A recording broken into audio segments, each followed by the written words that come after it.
Bienvenue mesdames, messieurs à cette revue de presse du vendredi 5 septembre 2025. Le comité conjoint de surveillance appelle le Rwanda à lever ses mesures de défense, annonce Ouragan.cd.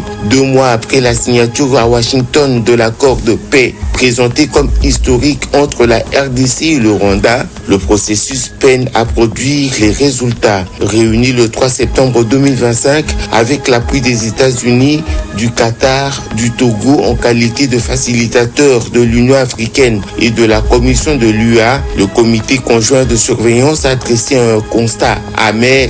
L'accord reste menacé par la persistance des violences et sa mise en œuvre exige des gestes concrets. Au cœur de ses conclusions, le comité a formulé 2 recommandations centrales, à savoir accélérer les efforts visant à neutraliser le groupe armé FDLR et faire progresser la levée par Kigali de ces mesures défensives conformément à l'annexe A de l'accord.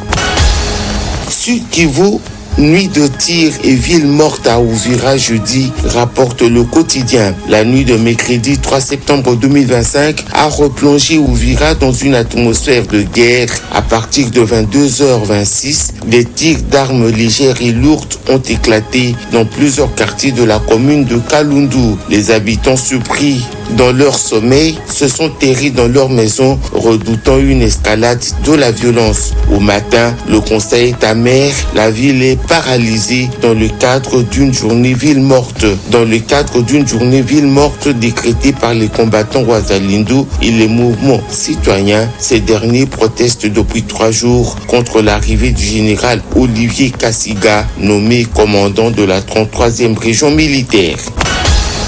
Kwamout, 5 femmes enlevées par les Mugundu libérées par l'armée, révèle Info27.cd. Les forces armées de la République démocratique du Congo ont libéré 5 femmes kidnappées par les rebelles Mugundu lors d'une opération à Kwamout dans le Maïndombe. Cette action militaire intervient alors que la région reste sous la menace persistante de ces groupes armés. RDC, l'ex-ministre de la Justice Constant Moutamba entame une grève de la faim pour dénoncer sa condamnation. Titre Actu30.cd. Plus de 48 heures après sa condamnation à 3 ans de travaux forcés, l'ancien ministre de la Justice, détenu depuis dans les locaux de l'inspection provinciale de la police de la ville de Kinshasa, Constant Moutamba a entamé une grève de la faim le jeudi 4 septembre. Joint par Actu30.cd, un cadre de la NOJEC, le parti de l'ex-ministre de la Justice, qui confirme cette information, renseigne que cette décision drastique de leur leader a pour but d'exprimer son indignation suite à sa condamnation.